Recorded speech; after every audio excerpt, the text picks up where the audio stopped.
Je savais pas que je pouvais gagner de l'argent avec la photographie. Et un beau jour, le déclic est venu. Au début, c'était une passion. Après, c'est devenu un métier. Et tu es sûr que toi, tu aurais aimé être salarié? Parfois, tu en doutes. Parfois, tu en doutes parce que tu fais face souvent à des difficultés. Parce que j'ai pas n'importe quel collaborateur. Hein. Ah ouais, ils sont quand même... C'est les meilleurs. Ah. Est-ce que tu penses que les entrepreneurs togolais sont audacieux? Si c'était pas audacieux, ils seraient pas en train d'entreprendre au Togo. Ne comptez sur personne. La seule personne sur qui vous pouvez compter, c'est Dieu. Dieu et vous-même. Chacun de vous, vous avez un jardin potager dans vos cœurs qui vous consolera toujours des grands cultures que vous n'avez pas dans la tête. Et quand c'est trop dur, il faut rire pour être heureux, de peur de mourir sans avoir à rire.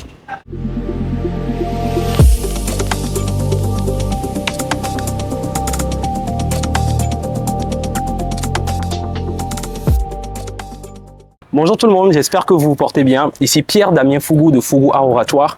Merci d'être là sur la chaîne déjà. Et aujourd'hui, pas comme d'habitude, mais assez particulièrement, on va interroger un entrepreneur, quelqu'un qui est associé gérant d'une agence de marketing. De toute façon, je vais le laisser se présenter. Le but de cette interview, c'est non seulement de voir ce qu'il fait dans son entrepreneuriat, dans son activité de tous les jours, mais également la place qu'occupe la prise de parole en public, l'art oratoire dans son activité. Donc sans plus tarder, David Moreira, qui également est, il faut le dire, un ami à moi. David, je te laisse te présenter. Je me présente comment? Tu dis juste ce que tu es, qui tu es et ce que tu fais.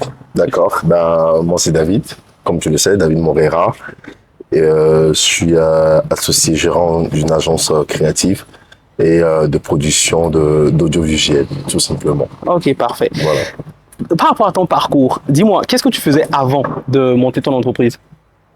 Beaucoup de choses, mais j'étais plus accentué sur la photographie. Voilà, j'ai commencé la photographie il y a quelques années avant de me lancer réellement dans le cadre de l'agence. Ok, et la photographie, tu menais l'activité de manière informelle? Bien sûr, c'était de manière informelle parce que justement, je pensais pas tomber dans la photographie. J'ai pas appris la photographie. Ok, tu as appris sur le tas ou? J'ai appris beaucoup sur le tas en observant les gens, tout simplement. Après, tu sais, il y a des camarades qui demandaient des photos de gauche à droite. Et un beau jour, le déclic est venu. Je savais pas que je pouvais gagner de l'argent avec la photographie. Alors, au début, c'était une passion. Après, c'est devenu un métier. Tout simplement. Ah, parfait. Ouais. Et maintenant que tu as ta boîte, tu as des employés ou du moins des collaborateurs, n'est-ce pas? Ouais. Est-ce que tu préfères actuellement ou plutôt avant quand tu étais, on va dire, en solo? Les défis sont pas pareils. Mais je ne dirais pas que je préfère quand j'étais solo ou pas. C'est une question d'adaptation et de décision, de ce qu'on veut faire de sa vision professionnelle, tout simplement. Okay. Alors, je te dirais, je préfère ma vie présentement avec mon collaborateur. Ok, parfait. Parce que j'ai pas n'importe quel collaborateur. Hein. Ah ouais, ils sont quand même... C'est les meilleurs. Ah, ok. Dis-moi, qu'est-ce qui t'a poussé à embrasser cette activité? Alors, l'histoire est un peu drôle, mais pas ce qui m'a poussé, mais ce qui nous a poussé, parce que je suis pas seul à monter cette boîte. Ok. Pour restituer l'agence dans le temps et dans l'espace du jour, déjà, on a commencé nos activités au Togo. On a officiellement 3 ans d'activité, d'une façon formelle et d'une façon informelle. Nous avons au moins 5 ans d'activité. Alors, nous sommes nés, nous avons eu, je ne dirais pas un déclin, mais on a eu des difficultés à partir de la veille du Covid. Ok. Vous voyez un peu. Alors, en ce moment-là, il fallait prendre des décisions et ces décisions étaient allées dans le but de prendre un local. Vous voyez un peu. Et en ce moment, justement, il y avait pas mal de personnes qui voulaient communiquer un peu sur le digital, un peu sur les pages réseaux sociaux, demander plus d'affiches. Okay. Mais dans ce cadre, il fallait être un peu plus formel. D'accord, il fallait avoir une structure, on va dire. Tout simplement. Parce qu'il y avait des structures qui nous faisaient déjà appel. Alors, il fallait délivrer des factures proformement justifiées, conformes par rapport au règlement financier. Donc, l'informel ne suffisait plus à ce niveau-là? Non, pas du tout. L'informel ne suffisait plus. Moi, déjà, dans mon cadre à moi, j'étais photographe et je travaillais pour pas mal de personnes. Et il fallait justement que je puisse délivrer des factures ou bien des proformas valables. Okay, pour les personnes qui ne savent pas, tu peux dire c'est quoi un proforma?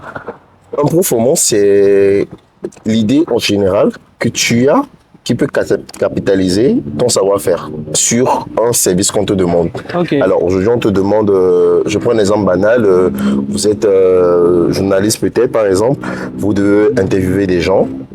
C'est quoi le coût?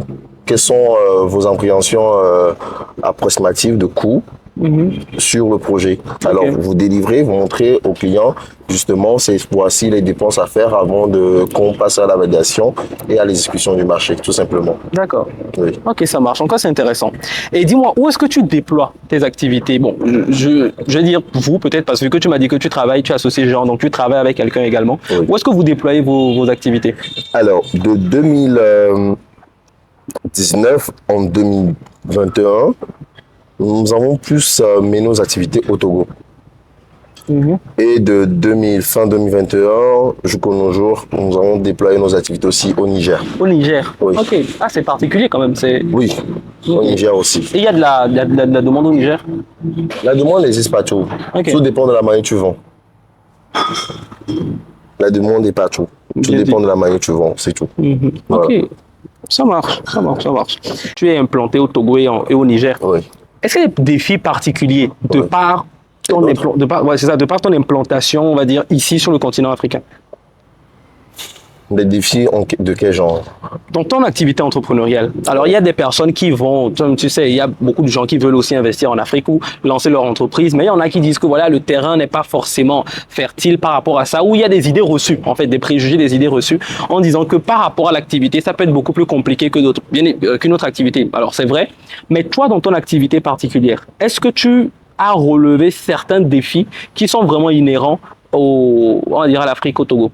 D'abord, en tant que jeune agence et tout, nous avons le défi de faire comprendre ce que nous faisons et quel changement ça peut apporter à celui qui ne connaît pas notre métier. Déjà, quand je prends une entreprise qui a peut-être 50 ans d'existence, qui n'a jamais eu à apprendre un panneau publicitaire, qui n'a pas de site web, qui n'a pas de compte social, mais le défi est énorme. Le défi, c'est de le convaincre que réellement, il en a besoin. Vous voyez un peu. Alors après, c'est comment tu vends ton produit. Alors c'est le changement de mentalité que tu imposes à ces entreprises, mais à la personne donnée. Vous voyez un peu. À part ces difficultés, nous avons aussi ces difficultés sur le terrain, parce que chaque terrain a ses difficultés selon, comment je dirais-je, le défi politique, voilà, l'aspect politique ou bien l'environnement politique, tout simplement. Vous voyez un peu. Alors, ça diffère d'un pays à un autre. Mais tout ce que je sais, c'est que aujourd'hui, ici au Togo, nous avons plus un défi à mener dans le sens où on est assez nombreux dans le domaine. Alors, il faut apporter un grain de changement ou bien innover tout simplement. Voilà. C'est quoi moi aujourd'hui, ou bien nous aujourd'hui dans notre défi, c'est de travailler avec des collaborateurs qui sont dynamiques et qui ont le savoir-faire qui arrive à se démarquer, tout simplement. Nous détestons les gens à qui nous dit-on tout. Nous aimons qu'ils créent d'eux-mêmes et qu'ils imposent ce qu'ils ont. En gros, qu'ils soient en autonomie, quoi. En autonomie, tout simplement. Ok. Voilà. Tu recrutes actuellement parce qu'il y a peut-être des gens qui seraient intéressés. Je recrute pas, mais je travaille avec celui qui veut bien travailler. Ok. Voilà. Moi, je ne refuse jamais à un jeune ou bien quelqu'un comme moi qui veut travailler avec nous, je ne refuse jamais l'opportunité de travailler avec eux. Parce que justement, moi, c'est comme ça que je me suis fait construire. Je n'ai jamais refusé de travailler avec quelqu'un sur un projet. C'est ça qui m'a construit. Qui m'aide à me construire, en tout cas. Voilà. Bien sûr. Voilà. Tu as dit que vous êtes nombreux ici. Donc, si vous êtes nombreux, ça veut dire qu'il y a de la demande, comme tu l'as dit au début. Et est-ce qu'il y a encore certaines personnes, on va dire aujourd'hui, à qui c'est difficile de montrer l'importance du marketing et même l'importance du digital? Est-ce qu'il y en a? Si oui, est-ce que c'est dans une grande proportion? Est-ce qu'ils sont nombreux? La proportion est énorme. Ah oui. Mais le défi reste pas impossible. Vous savez, quand vous vendez des services comme le marketing, ou en gros la communication, tu ne pars pas prospecter sur un terrain où tu n'as jamais eu à donner de vrais résultats. Voyez-vous, Pierre, si aujourd'hui je me décide à vous avoir comme client, il faut que j'arrive à vous convaincre que ce que je veux faire avec vous, je l'ai déjà fait avec d'autres, et que ça a marché. Et voici les résultats. Vous voyez un peu. Il faudrait que je puisse faire voir à l'autre personne que si je prends sa page ou bien nous prenons sa page, nous sommes capables de restaurer son image sur les réseaux sociaux. Vous voyez un peu. Alors, je pense que ça reviendra au fait qu'il faut être pas juste à la tête d'une agence, mais aussi à mettre ses compétences de commerciaux. Ouais, il faut savoir vendre, quoi. Il faut savoir vendre. Voilà. Et vendre du vrai. Vendre du vrai. Bon, pas juste être, je te crée une page, je Non. t'alimente ça une fois par semaine Non. et tout. Il faut vraiment accompagner le client. Non. Ok. Si j'en parle, c'est que à nos débuts, on a eu des difficultés. Vous voyez un peu. Si je peux me permettre d'en Ah, parler. bien sûr, bien sûr. Vous savez, on a commencé, moi déjà à la base, j'étais photographe. Vous voyez un peu. J'ai commencé des études de droit que j'ai arrêtées après, suite à des situations personnelles que je notifierai peut-être de Strasbourg. Après, je me suis dit, il fallait que je fasse quelque chose. Et j'adore les études, alors d'où j'ai fait la communication. Et aussi dans le tas, j'ai appris qu'il y avait beaucoup d'aînés qui sont dans la communication. Vous voyez un peu. Alors, j'ai un amour propre pour la chose déjà. J'avais un autre ami qui est mon collaborateur, mon associé, qui était dans le même domaine parce qu'il était infographe. Vous voyez un peu. Alors, quand j'ai une demande, c'est qu'il a une demande. Parce que la demande est de quelle sorte. Et en ce moment, je ne pouvais pas vous dire qu'on savait le nom qu'on donnait, et le nom existait ou pas. Les créateurs de contenu. Nous, on était créateurs de contenu sans le savoir, en fait. Genre, un monsieur me demande, prends la photo de mon bâtiment et fais une affiche avec. Alors, moi, j'étais intermédiaire en infographie. Alors, lui, il prenait les photos, il faisait l'affiche. Vous voyez un peu, c'est comme ça qu'on a débuté un peu le... On reprend une collaboration qui est... On a une collaboration. Alors, au début, l'agence était plus une agence de photos et de graphisme à la fois. Alors, on était plutôt une agence de création d'audiovisuel et infographique, tout simplement. Mais le défi, quand le Covid est arrivé, c'est de pouvoir maintenir les ressources financières qui sont en train de rentrer dans la boîte. Parce qu'on a pris des collaborateurs, on a des personnes à payer, il y a des chasse-fils qui sont arrivés. Or, la demande n'est pas fréquente. Ah, c'est vrai. Vous voyez? Alors, quand la demande n'est pas fréquente, il fallait changer juste de business model. Qu'est-ce qu'on fait pour avoir des ressources financières assez constantes? Alors, il fallait créer un truc. Et on faisait un truc sans le savoir aussi qu'on le faisait. D'où le community manager. Alors, on ouvre le pôle du community manager. Alors, à nos débuts, je le reconnais parce que à la fin, moi, j'ai un conseil très important à donner à chaque entrepreneur ou bien du moins ceux qui veulent commencer. On a eu à faire des erreurs sur ces pages. On a fait des erreurs avec des personnes parce que il y a une chose. Arrivé à un certain moment, il fallait qu'on accepte que on ne pouvait pas tout contrôler. Alors qu'il fallait déléguer. Alors quand tu délègues et que la personne n'a pas le même résultat que peut-être que tu es en train de fournir quand le client t'a connu, c'est déjà une erreur. Vous voyez un peu. Alors, ça a pris beaucoup de procédures pour maintenir ou bien faire grandir la même idéologie en face de tout le monde et avec nos collaborateurs, ceux qui travaillent avec nous, tout simplement. Okay. C'était vraiment le vrai défi, en fait. Alors, le vrai défi, c'était de manager, on va dire, toutes les personnes avec qui tu travaillais, en gros avec ton collègue, pour que vous puissiez adhérer à la même vision et surtout matérialiser, je dis n'importe quoi, les affiches, par exemple, de la manière la plus optimale par rapport à votre esprit. Nous faisons des couvertures. Aujourd'hui, il y a quelqu'un qui te demande, je veux David Moreira. Or, le même jour, vous avez autre chose à faire. Qu'est-ce que vous faites? Il faut envoyer une équipe. Ah, c'est vrai. Vous voyez? Alors, c'est vraiment un défi de pouvoir gérer tous ces aspects-là. Vous voyez un peu? Et je vous avais parlé de facture performance à nos débuts. Il fallait faire des factures performantes. Peut-être qu'on ne maîtrisait pas comment le faire, ou bien on sous-estimait un peu notre facture, etc. Ok, je vois. Alors, ça peut vous arriver de travailler quasiment à perte. Ouais. C'est-à-dire, c'est un peu une crise de légitimité. Oui. C'est-à-dire, tu te dis au début, bah, tu fais un truc, tu proposes des services, mais tu vas pas mettre un tarif trop, même le standard, hein, en fait, Oui. parce que déjà, tu ne sais pas forcément Oui. c'est quoi le tarif standard. Et puis, si tu vois un peu à côté les entrepreneurs qui font pratiquement la même chose, tu te dis que c'est parce que peut-être ils ont eu de l'expérience dans ça, Voilà. donc c'est pour ça qu'ils peuvent mettre 100 000 francs, par exemple, et que toi, Voilà. il faut que tu mettes plus bas. Voilà. Ok. Et comment à un moment donné, vous avez pu trouver votre, avec ton entreprise, vous avez pu trouver votre, on va dire, la tarification normale pour vous, qui vous arrange et qui arrange également le client? Ce n'est pas le fait de tarifier d'une façon normale, c'est le fait que nous sous-estimons parfois la mission qui nous a été donnée. Ok. Parce que au début, nous travaillons, et ce que nous faisons toujours, nous travaillons avec passion. Or, la passion, c'est un coût. Vous voyez un peu. Alors, au début, par exemple, moi, quand on m'appelait pour un shooting photo, je ne prenais pas en compte le fait que je me déplace. Or, c'est une charge. Vous voyez un peu. On ne dissocie pas souvent le gain personnel et le gain de l'entreprise. Ok. Alors, tout est mélangé, mitigé. Vous voyez un peu. On ne calcule pas aux ressources près ce qu'on dépense pour pouvoir acquérir ou bien exécuter le marché. Alors, c'est le tas d'erreurs qui nous a appris les choses. Ok. C'est tout. C'est le tas d'erreurs. Ok. En parlant d'erreurs, à part ça, est-ce qu'il y a deux erreurs fondamentales Oui. que tu as eu à faire Oui. dans ton entreprise, on va dire, deux grandes erreurs, on va Ouais. dire, que tu as encore en esprit actuellement? Oui. Lesquelles?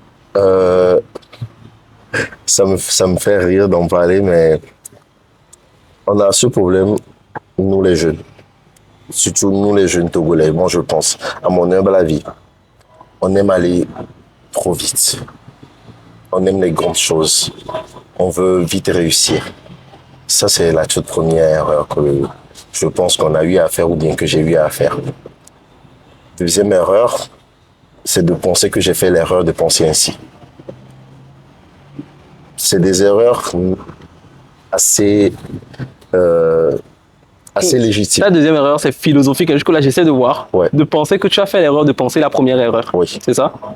C'est-à-dire, la première erreur, c'est pas vraiment une erreur. En gros, il faut l'accepter. Oui. C'est ce que tu es en train de vouloir Bien dire. sûr. Ok. Voilà. Il faut accepter. Je ne saurais pas l'expliquer, mais ce n'est pas une erreur en vrai. Mais c'est d'accepter le fait que l'erreur a été faite. Et surtout que tu vas pouvoir capitaliser sur ça. Et que Exactement. c'est un processus de construction. Exactement. Exactement. C'est pourquoi je disais à la fin, j'avais un conseil à donner, mais je pense que le conseil vient d'être donné. Lequel? Ben, faites vite des erreurs. Je dirais à chaque oui. jeune entrepreneur ou bien celui qui veut commencer de faire vite des erreurs. Il va vite apprendre, il va vite se relever. Mais s'il ne fait pas vite les erreurs, c'est chaud. C'est particulier, ouais, c'est vrai. C'est vrai Ouais. qu'il en fait, s'il ne peut pas vite les erreurs, déjà, il ne va pas se lancer parce que généralement, j'ai Vous l'impression savez, que il quand faut on se lance, demander à mes collaborateurs, à mes collaboratrices, je ne gronde jamais en première erreur. Même au deuxième, au troisième, non. Je parle beaucoup, mais je ne gronde pas. L'erreur est légitime. C'est nécessaire. Mais ce que je défends, c'est de laisser quelqu'un d'autre qui fait les mêmes erreurs que moi, le laisser faire. ok, Ça, je ne fais jamais. je ne tolère pas. Non, je ne tolère pas. Si je peux t'aider à éviter cela, je t'aide. Voilà. Ok. Ah ouais, intéressant. C'est vrai que la vie d'entrepreneur, alors aujourd'hui, je pense que ça se démocratise un peu plus parce que beaucoup de personnes en parlent. Mais la vie d'entrepreneur, en gros, de cette personne qui va se lever, avoir un service particulier, travailler dessus, capitaliser également sur ses erreurs, proposer en fait des services aux personnes, on ne s'en rend pas compte, mais c'est très prenant quand même, et parfois même plus que le salariat. Oui. Toi, tu ne t'es jamais vu en tant que personne, en tant que salarié? Moi, Oui. chaque jour, je me vois en tant que salarié. Ah ouais, tu aimerais? J'aimerais. Pourquoi? On est à la fin du mois, je pense. Je pense à payer mes collaborateurs. Ok, Oui. Mais quand tu es salarié, tu ne te poses pas ce genre de questions. Tu vois? pas faux. Mais pour info, je suis salarié aussi. Tu es salarié aussi? Oui. Ok, J'offre des services de consultant sur certains projets. d'accord. Oui. Ok, ça marche. Avec une boîte de la place? Avec des boîtes Ok. de la place. D'accord, tu peux pas donner plus de précision sur ça? Non, pas du tout. Ok, parfait. Ok, ça marche. Et tu vois le salariat, si tu étais salarié à temps plein, Oui. cette autonomie que tu as aujourd'hui en tant qu'entrepreneur, ça ne te manquerait pas? Honnêtement, oui et non.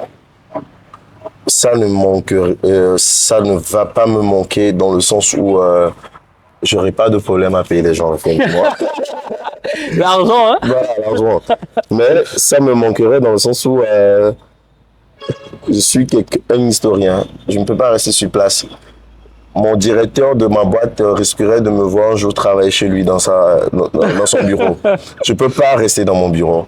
Je suis quelqu'un, j'aime bien me déplacer. Je vois. J'aime changer d'environnement. C'est peut-être ce qui booste ta créativité, peut-être? Oui, Ça? oui. Parlons-en d'ailleurs par rapport à ta créativité. Toi, qu'est-ce qui booste ta créativité? Il y a des gens, ce sont des balades nocturnes. Toi, c'est quoi qui booste ta créativité? Parce que j'imagine quand même que... Honnêtement, Ouais, le calme. le calme. Oui, le calme. Maintenant, le calme, peut-être ceux qui suivront cette vidéo diront c'est faux, mais je vous dirais c'est le calme. Quand il y a du bruit autour de moi, j'arrive à créer mon propre calme Ok. à l'intérieur de moi. Quand je parle du calme, je ne parle pas du bruit autour du moi, Ouais, ou bien tu de vois. l'environnement. Pas du fait d'aller Non. te mettre en autarcie C'est quelque le part. calme dans ma tête, dans mon cœur. Ok. C'est tout. Donc, il faut que je sois ouvert d'esprit et quelqu'un de insoucieux, on dit, non? Un souci, oui. Voilà, tout Ok. simplement. D'accord. On parle beaucoup de marketing digital et tout, mais au fond, toi, qu'est-ce qui te plaît dans ce que tu es en train de faire? Donc, dans le marketing publicitaire et dans le marketing digital au sens général, qu'est-ce qui te plaît concrètement? Ce qui me plaît, c'est le sourire que je donne à chacun de mes clients après ma prestation de service. Ok. Oui. Parce que quand tu reçois un appel, David, j'aimerais te voir par rapport à un projet. Quand tu arrives, la personne t'explique tout un tas de projets parce qu'il ne sait pas exactement ce qu'il veut. Et d'autres qui le savent, mais ils sont indécis. Mais quand tu arrives à leur trouver une solution, ils sont contents. Moi, c'est ce sourire que j'apporte à chacun de mes clients. Mais c'est vrai, il y a des clients, à un moment donné, tu as envie d'abandonner le projet. Tellement c'est dur. C'est tellement dur, mais voilà le défi aussi. C'est de supporter les personnes que tu as en face de toi. Tu vois, par rapport à leur rang social, politique, tout ordre donné. Même par rapport à la pensée que la personne a. Parce que parfois, la personne a envie, c'est un peu comme si la personne a envie que tu sortes la solution d'un chapeau. Et parfois, c'est pas forcément le cas parce qu'il Non. faut que la personne également contribue. Oui. Et parfois, ça peut être compliqué. Vous savez, le but dur en plus, c'est quand tu finis le projet et qu'à la fin, tu te dis, c'est pas ce que je veux. Mais j'aime bien ça. Tu sais pourquoi j'aime ça? Dis-moi. Ça me permet de m'améliorer. Ouais. Je ne travaille pas pour la personne, je travaille pour moi avant toute chose. Tu vois? Comme le dit le proverbe, c'est au cours d'un long débat que la vérité s'engendre. Alors, chez moi, je dis, c'est au cours de plusieurs suppressions qu'on arrive au résultat final. Amen. Ok, franchement, le marketing digital, j'avais pas vu. En fait, c'est vrai que, surtout aujourd'hui avec les métiers innovants qui sont en train de naître, Ouais. la créativité est quand même mise au centre de beaucoup de choses. Ouais. C'est la raison pour laquelle je voulais surtout savoir, toi, ce qui booste ta créativité.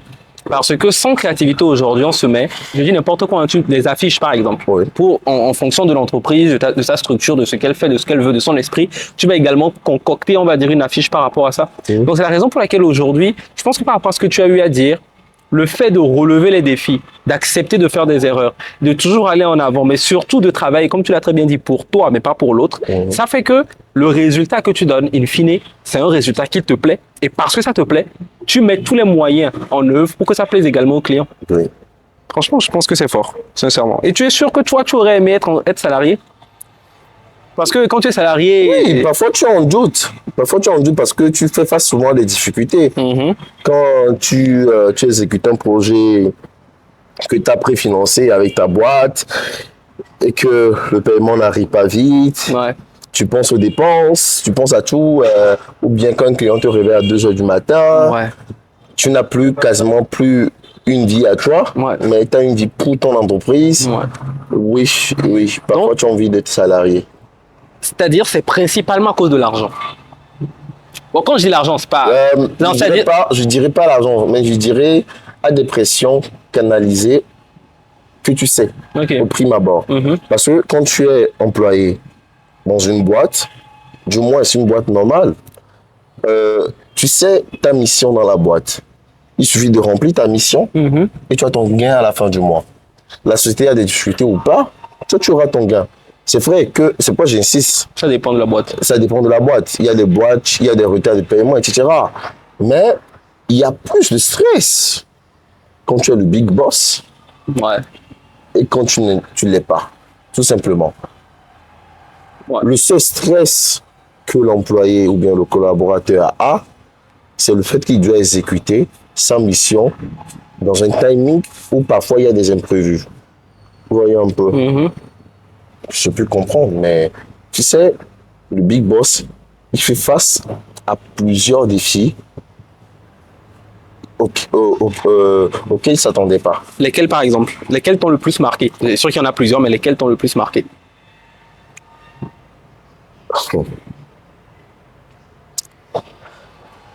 Je dirais d'abord les fins du mois, où il n'y a rien dans la caisse. Ok.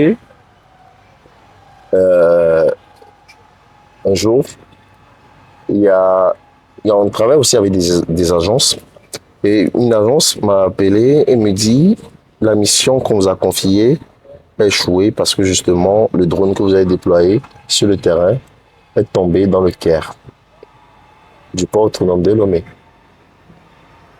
Vous imaginez une seconde, une mission évaluée à 300 et quelques mille, tu te retrouves à vouloir payer un drone en location à 1 million et quelques. Et que on te dit chacun prend sa responsabilité. Ça, c'est un exemple tout court. Hein. C'est la location du drone qui a 1 million. Non, la location coûte moins cher. Ah ouais, moins cher. Ouais, mais le drone en lui-même il coûte 1 million. Vous devez endosser la responsabilité de payer. Totalement. Vous voyez un peu. Ça, c'est une histoire qui m'a beaucoup marqué parce que c'est... Vous savez, ce problème, moi je le dis à Retrouvoir, hein, je ne l'ai pas encore résolu jusqu'au jour d'aujourd'hui. Oui. Ok. C'est une dette morale que j'ai envers ma propre personne. Vous voyez un peu. Moi, c'est l'une des choses qui m'a marqué de nos débuts. C'est vrai, il y a plein d'autres choses. Parce que parfois, tu perds des amis aussi parce que tu es très occupé, ils ne comprennent pas. C'est comme ça. Parfois, tu mélanges l'amitié et le professionnalisme. Tu perds des amis. Du coup, il y a pas mal de choses. Du coup, je ne pourrais pas tout citer. Ouais. Mais j'inviterai qui le droit de goûter à l'entrepreneuriat. Ouais. C'est intéressant. Ça fait grandir. Alors, dites-moi, vous avez d'autres questions? Ah, bien sûr, quand même. On va s'arrêter en si bon élan. D'accord. Tu sais, dans cette interview, le but, c'est non seulement de parler de l'entrepreneuriat, mais également de... Ouais. Parce que tu sais ce que je fais, l'art oratoire, les Bien formations en prise de parole en public. Bien Parce que sûr. pour moi, l'art oratoire, c'est... J'ai une histoire particulière avec, et surtout, mon but aujourd'hui, c'est d'aider le maximum de personnes Ouais. à vraiment développer leur oralité. Ouais. Et la raison pour laquelle j'ai voulu t'interviewer également, c'est parce que de par ton métier, tu côtoies quand même, ou du moins tu mènes des activités dans lesquelles les personnes que tu accompagnes sont amenées à parler, Oui. amenées à prendre la parole. Oui. Donc, pour toi, quelle est la place de l'art oratoire, de la prise de parole dans ton activité? La prise de parole, c'est l'introduction de qui tu es. C'est l'introduction à ton projet. Vous ratez cette prise de parole, vous ratez tout. C'est pourquoi j'insiste. Je ne dirais pas que je suis bon, mais je pense que chacun, mais chaque collaborateur plutôt, je les amène sur le terrain juste pour observer comment je fais. Parce que ça a été vraiment un défi au début, hein. Vous imaginez? Parce que déjà, il y a le fait que tu dois connaître les titres des personnes que tu rencontres. Tu peux pas appeler un député Excellence, c'est honorable. Tu peux pas appeler un ministre par son prénom comme ça, non, ça se fait pas. Ta manière de serrer la main, tu vois, tu as 5 secondes dans l'ascenseur avec quelqu'un qui peut te présenter, qui t'offre beaucoup d'opportunités. Quelle est la phrase accrocheur pour prendre la carte de visite de cette personne? Vous voyez un peu? Alors, la prise de parole rentre dans tout cela. Je parlerai même plus de charisme. Vous voyez un peu. Alors, c'est très important. Moi, je suis un fanatique. Peut-être vous ne le savez pas, mais je me souviens quand les jeux de verbal ont commencé. Ça, c'est une pub, hein, je pense qu'ils doivent me payer. C'est ça aussi le digital. Quand tu parles d'un produit en face de 1000 personnes, vous voyez un peu. Le jeu de verbal, c'est ça, non? Quand ça a commencé, j'ai vu tes prises de parole. Magnifique et tout. Tu vois un peu. Alors, du coup, la prise de parole a vraiment une importance. Vraiment. Moi, j'ai encouragé beaucoup de jeunes dans mon quartier qui n'ont pas le bac. Même si vous n'avez pas le bac, parlez au moins français. C'est nécessaire. C'est nécessaire. Voilà. Est-ce que tu as remarqué une différence entre tes clients qui maîtrisaient bien, on va dire, le fait de parler, parce que j'imagine que parfois tu fais des vidéos également. Donc, est-ce que tu as remarqué une différence dans les résultats entre les clients qui parlaient bien et ceux qui se débrouillaient pas bien dans la prise de parole? Mes clients. Je prends un exemple. Certains clients que tu accompagnes, donc ils doivent faire une vidéo publicitaire. Et donc, dans cette vidéo, il faut qu'ils prennent la parole. Donc, imaginons qu'il y ait certaines personnes qui se débrouillent bien. Vous savez, tout dépend de leur style et tout dépend de leur produit. Okay. Vous prenez la bande dame au marché, il y a certaines bonnes dames qui n'ont pas eu le temps de fréquenter, et qui ont eu plus de temps à vendre. Totalement. Vous voyez un peu. Totalement. Alors, eux, leur produit est accessible à tout le monde. Tu parles pas français ou tu parles pas français, tu parles élevé, peu importe, tu iras acheter leur produit. Vous voyez un peu. Totalement. Maintenant, s'il faut qu'elles se fassent représenter, elles se feront représenter. Okay. Maintenant, quand tu prends un directeur d'une grosse boîte, c'est évident qu'il parle français. Bien sûr. Maintenant, après, quand je parle de prise de parole, pas uniquement en français non plus. Voilà. Après, sa manière de communiquer, c'est vraiment important. Mais après, je reste toujours sceptique sur le fait que on ne laisse pas tout le monde devant une caméra. Ok. Voilà. Nous, on peut donner notre avis, mais je pense que leur direction aussi ont leur avis approprié. Récemment, nous, on a interviewé un directeur de la place. Mais il était obligé de bien s'exprimer. Et déjà, c'était en anglais. Vous voyez un peu? Alors, on ne dépose pas n'importe qui à un poste de responsabilité. Totalement. Voilà, du coup, forcément, la personne sait s'exprimer. Donc, en gros, la prise de parole, c'est ça aussi qui détermine l'impact que la personne aura, bien évidemment, lorsqu'elle sera interviewée par rapport aux vidéos que vous savez, déjà, notre métier, pas certain n'est pas respecté. Moi, je me souviens à mes débuts de photographie. Oh, mais photographie en toi, si ni bounameo. Et d'autres, même ont encore l'idée perçue que la photographie, aujourd'hui, c'est comme le fait que tu es menuisier, tu n'as pas forcément fréquenté avant de faire de la photographie, alors tu ne sais pas parler en français. Alors, on n'a rien contre les menuisiers. Hein, non. C'est pourquoi je dis aujourd'hui, parce que ça reste toujours le cas. Vous voyez un peu? Alors, il y a des métiers, les gens ne te voient pas forcément comme quelqu'un qui a fréquenté. Tu vois, comment je dis à quelqu'un, j'ai eu ma licence, ou j'ai d'autres formations à mon actif, mais je dis à d'autres personnes que j'ai eu à faire le droit, mais je communique avec telle personne, je dis ok d'accord, lui dit ok d'accord, tu vois un peu. Alors l'idée déjà aperçue de certains métiers te laisse bouche bée. Ouais, je vois, ça freine un peu. Voilà. Alors quand tu sais bien t'exprimer, tu te démarques forcément. Ok. Forcément. C'est pourquoi moi on dit quand même chapeau à tous ces collègues photographes que j'ai eu. Tout le monde sait s'exprimer. Ouais. Mais c'est intéressant. En plus, mon menuisier aussi sait s'exprimer. Mais c'est intéressant ce que tu dis.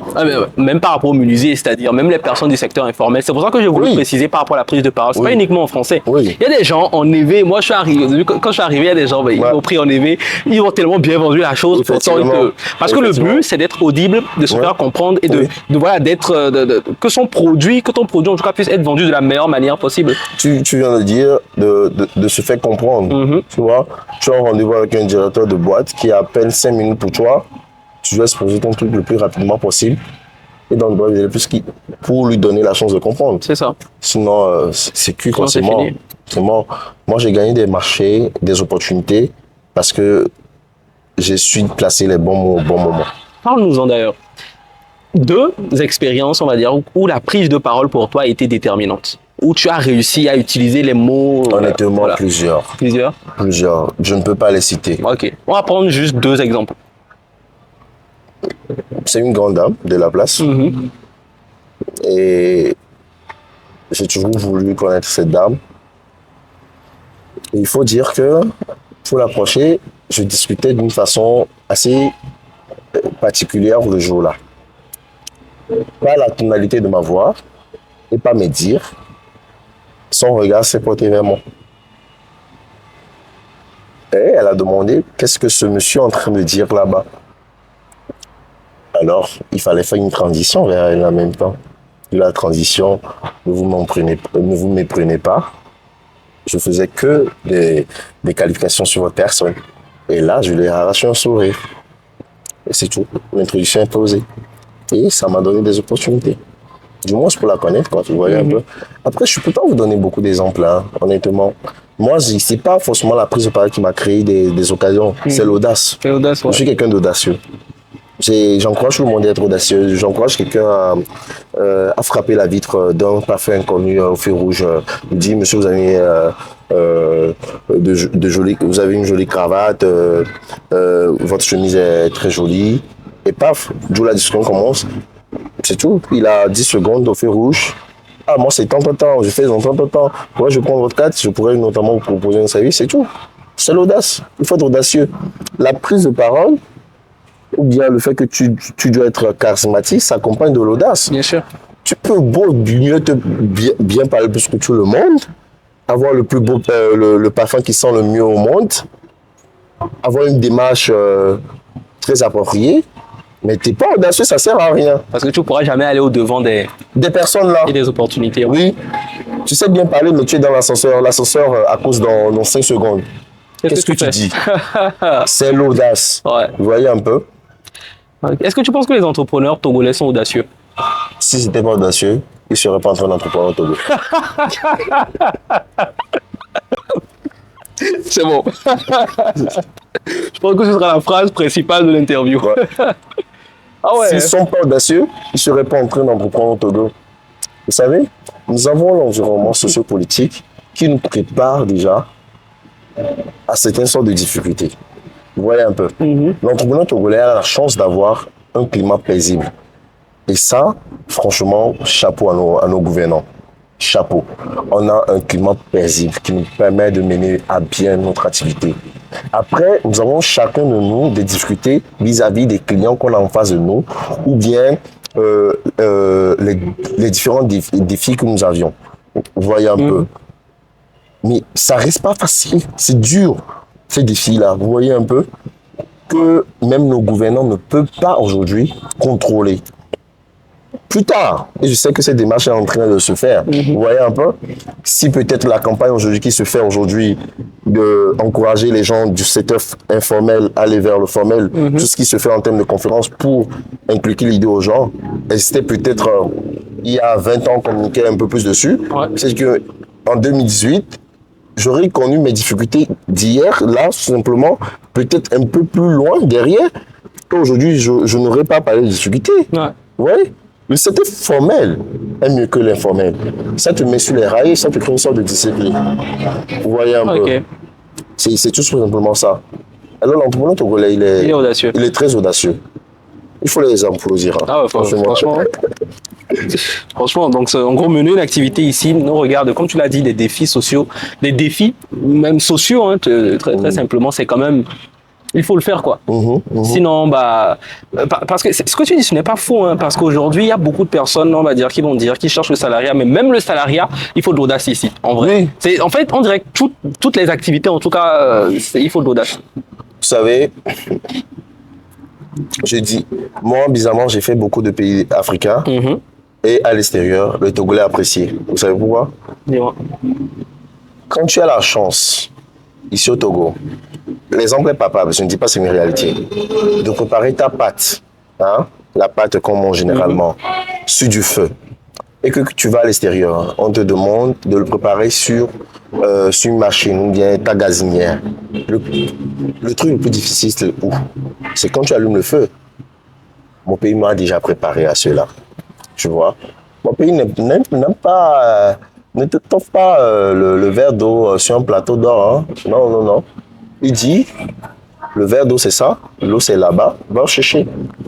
On te forme. C'est ça le vrai défi, tout simplement. J'aimerais pas t'en dire trop. En gros, tu es en train de pointer du doigt quelque chose de très important, l'adversité.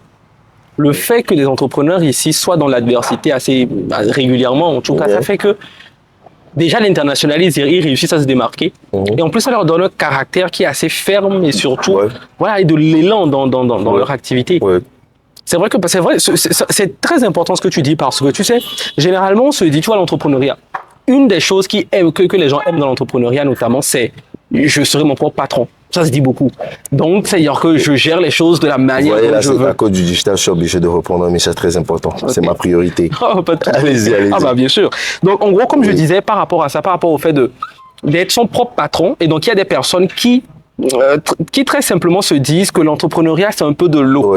Tu vois, c'est en gros par rapport au salariat, parce que le salariat rime avec quoi? 35 heures. 35 heures, tu travailles pour quelqu'un. Tu n'as pas forcément d'autonomie.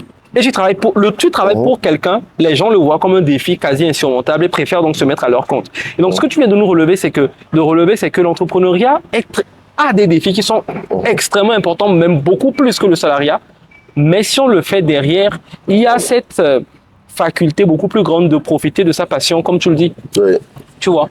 Mais l'entrepreneur, c'est quand même quelqu'un qui doit tous les jours aller au-devant des défis. Ok. Où est-ce que tu te vois dans 5 ans, toi?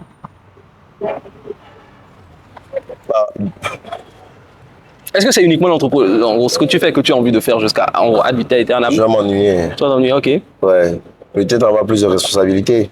Même d'ici 5 ans, je pense que ceux qui ont suivi vraiment l'interview là, ou bien ceux qui me connaissent réellement, ils savent là où j'ai envie d'être dans 5 ans. Mais ce qui est sûr, il faut que je termine mes études de droit.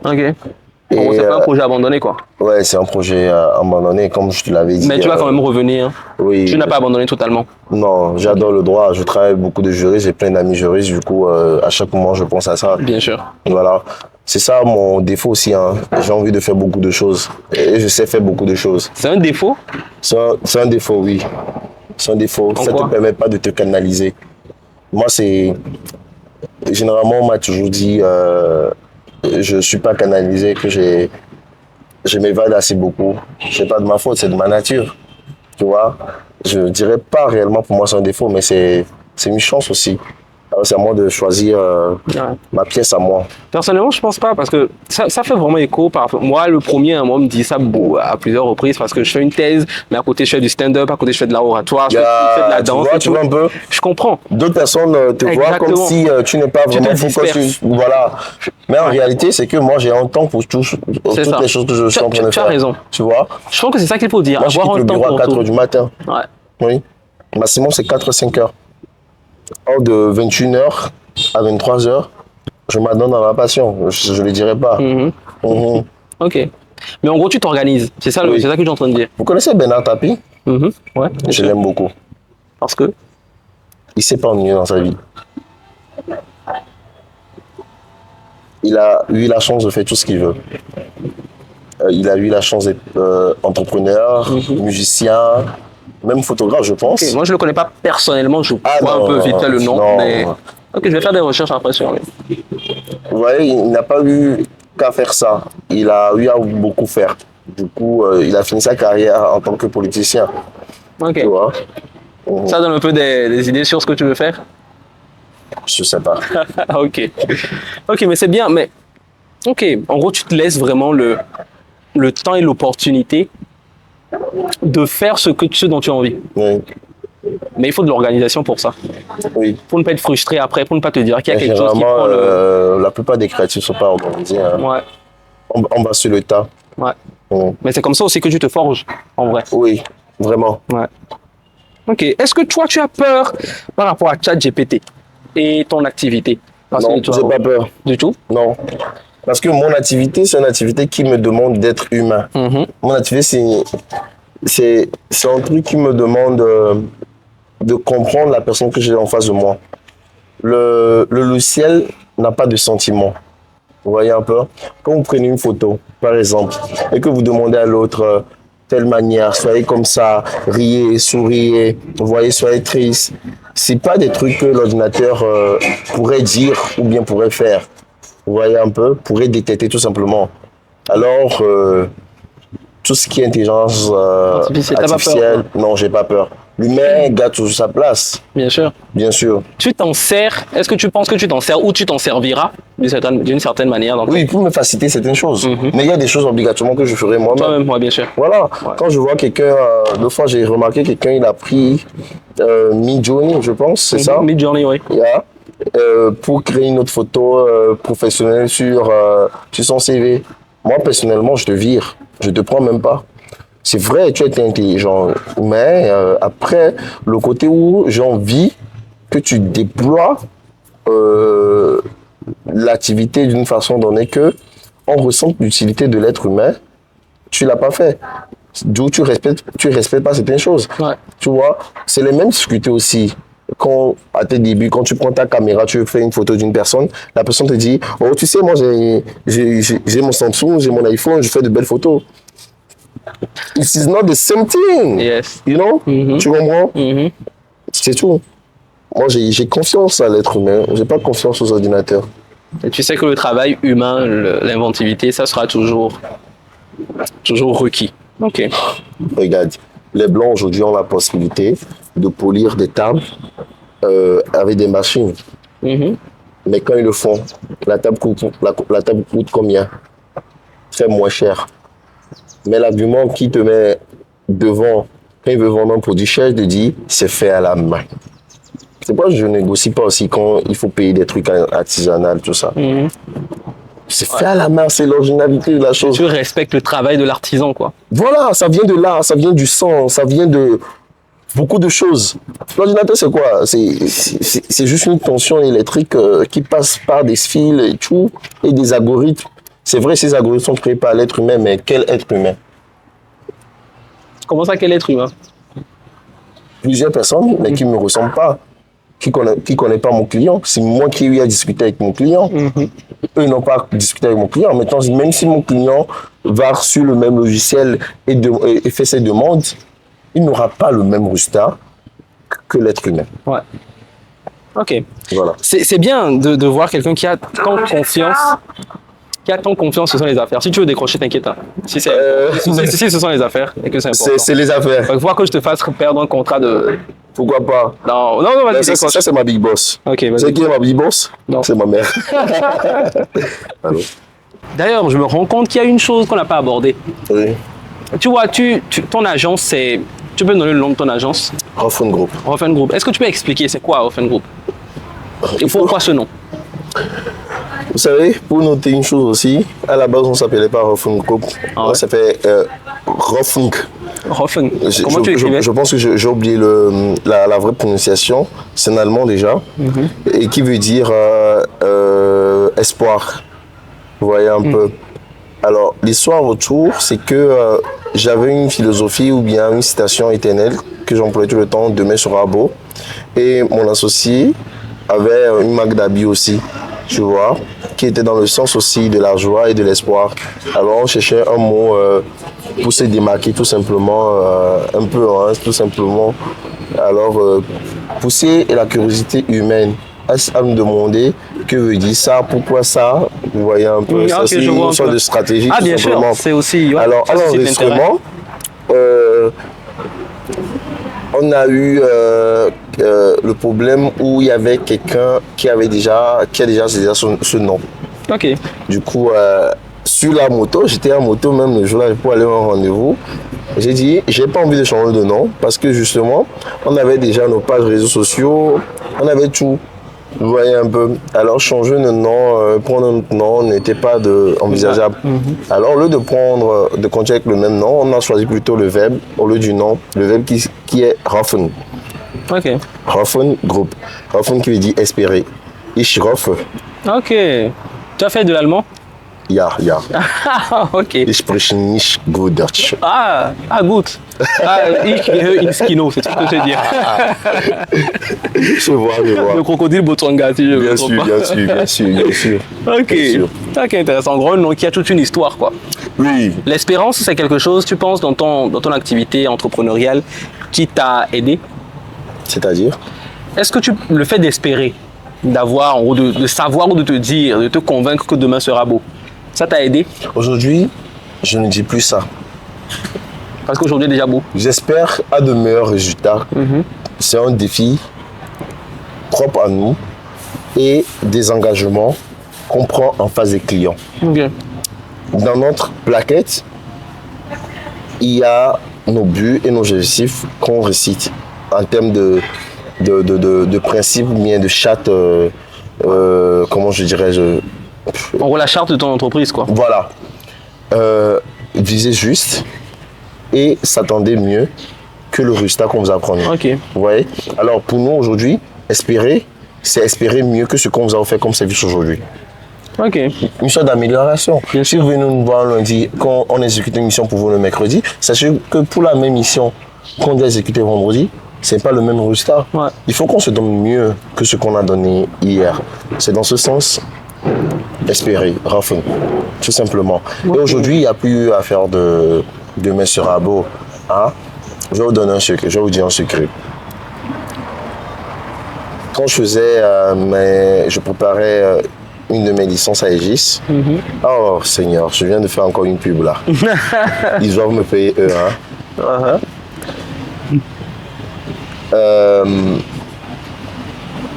On m'a demandé d'être président des étudiants. Et j'ai réfléchi. J'ai dit, il faut que je crée un mouvement pour engrouper tout le monde. Alors, je me suis lancé dans une parfaite réflexion à 21h. Et l'idée m'est venue avec 3 mots. PAT, P-A-T. Vous voulez savoir ce que ça veut dire? Non, oui, bien sûr. Plus fort que résilient, avançons et transfigurons. Nous sommes plus forts que ceux qui sont résilients. Nous avançons et nous transfigurons. Okay. Alors, celui qui veut transfigurer n'attend pas que demain soit beau. Il fait quelque chose.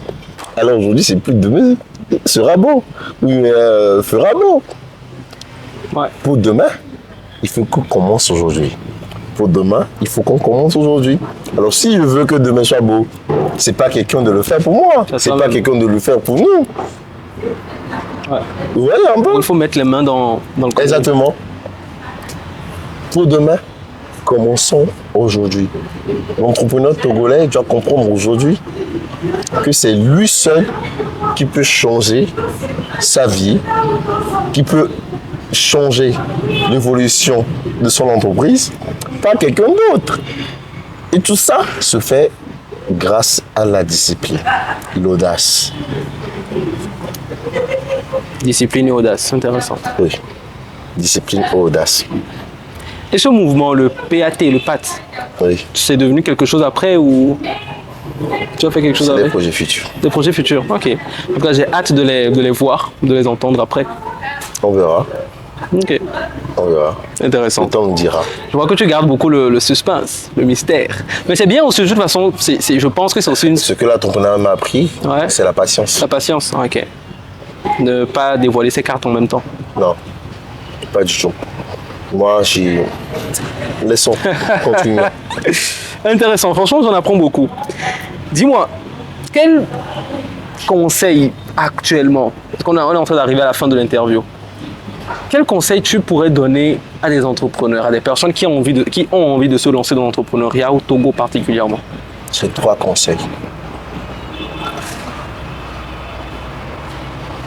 Le premier, faites vite des erreurs. Ouais. Il faut vite faire des erreurs. Ça vous permettra de vite grandir. Et accepter que vous avez eu à faire des erreurs pour grandir. Si ces entrepreneurs ou bien un nouveau entrepreneur ne fait pas d'erreur, il y a un problème quelque part. Vous voyez? Deuxième, croyez à vos projets et donnez-vous l'opportunité de réaliser ces projets. L'entrepreneur a besoin de croire en ce qu'il fait pour pouvoir le vendre. Parce que devant un client, tu doutes de ce que tu expliques ou bien de ce que tu vends, c'est mort. Alors, il ne suffit pas juste d'une bonne idée, mais on a besoin de la bonne personne. Une bonne personne qui accompagne une bonne idée, ça avance. Mais une mauvaise personne avec une bonne idée, ça recule. Vice versa. C'est la même chose. Croyez en ce que vous êtes en train de faire. Ça arrive de douter, mais il faut y croire. Et c'est ça l'audace. Croire que tu peux vendre de l'eau à une entreprise qui fabrique déjà de l'eau. Vous voyez un peu? C'est ça. Troisième chose, se faire accompagner. Se faire accompagner, il y a beaucoup de choses dedans. Mais je vais me limiter à l'essentiel. Premièrement, chaque entrepreneur a besoin de se faire accompagner d'une façon juridique et d'une façon fiscale, on dit, c'est ça? Le juriste te permet de construire parfaitement ton statut d'entreprise, établir, vous aider à régulariser vos relations entre vos associés et vos partenaires, et justement t'empêche à faire des erreurs de début. Et le comptable ou bien ton conseil financier te canalise tes dépenses et te permet de suivre ton business plan que tu as écrit, tout simplement. Parce que tu sais, comme je l'ai dit dès le début, nous jeunes, on est tellement pressés, on veut du grand. Vous voyez un peu, je suis envie de prendre un local de 60 000. Demain, tu as un marché de 1 million. Tu n'as plus envie de prendre un local de 60 000. Tu as envie de prendre un local de 100 000 parce que c'est plus grand et c'est beau. Mais le contrat de 1 million n'est pas constant. Alors, il faut rester dans le respect de ton idée de base. Viser juste. Ne pas attendre de qui que ce soit. Et l'accompagnement aussi va dans le sens où tu dois demander conseil à tes amis. Moi, ou bien nous avons eu des opportunités parce qu'il y a eu plein de personnes au grand cœur qui ont accepté de nous parler à 2h, 3h du matin. Des gens qui ont cru en nous. J'ai plein de clins d'œil à faire, plein de personnes. Ces personnes qui n'aiment pas prendre des photos, qui n'aiment pas communiquer sur leur personne ou sur leurs activités. Ces personnes ont été bien mieux que de l'argent. Vous comprenez? Les personnes à qui tu écris à 23h, 1h, qui te répondent. Parce qu'ils savent que ces personnes ont besoin d'argent. Alors, quand tu as confiance en ton projet, tu as confiance en soi. Quand tu as confiance en toi, les gens le voient, ils ont envie de t'accompagner et de te donner des conseils. Et tout ça rentre aussi dans l'audace. Quand vous êtes audacieux, vous demandez aux gens de vous accompagner ou bien vous demandez conseil aux gens. Mais quand tu es dans toute ton arrogance, tu échoues tout de suite. L'audace, c'est de s'oublier un soir, d'oublier son petit déjeuner ou bien son dîner avec sa copine un beau soir, d'accompagner un collègue, d'accompagner un ami, exécuter une mission. De ne pas avoir peur du monde. Aller vers le monde pour que le monde puisse vous connaître. C'est ça, se faire accompagner. Si vous oubliez ces 3 règles, je pense que vous allez à la faillite, tout simplement. Et ceux qui n'y vont pas, je pense tout simplement qu'ils font de la gestion de patrimoine, pas de l'entrepreneuriat. Tout simplement. Merci beaucoup, c'est très inspirant. Franchement, venant de quelqu'un surtout qui est dans le métier, dans le domaine depuis... Ça fait combien d'années, combien de temps? Je dirais... officieusement 10 ans. Et officiellement 5 ans. 5 ans, 4 okay. ans. Donc, on va dire 10 ans devant quelqu'un qui... Parce que faut pas non plus oublier tout ce temps-là que tu as pris pour consolider ton expertise avant de monter ta société. Donc moi, je compte même jusque... Et je pense même toi-même, tu dois compter jusqu'aux 10 ans. Consolider, non. Nous sommes en train de consolider. C'est pas même si c'est un processus, la base, c'est quand même le jour où tu t'es dit, bon, j'ai envie de prendre des photos, je vais prendre des photos. Dès ce jour-là, tu vas commencer par gagner un peu d'argent avec ça. Et je pense que même si tu n'étais pas encore Après le jour où on a décidé de lancer l'agence. C'est ça, exactement, tu vois un peu. Donc avoir ce genre de conseils de personnes qui ont vraiment fait des choses et qui ont vu tout leur parcours et surtout de par ce que tu es en train de faire, de livrer les erreurs, les pièges à éviter, franchement c'est fort et surtout je pense que ça peut aider beaucoup de personnes. J'espère, Ouais, parce sûr. qu'il faut être de chaque côté pour voir de la même façon. Ouais. Oui, moi j'ai été du côté du chômeur. Je suis toujours chômeur quand j'ai pas de marché. Vous voyez un peu. Je vois.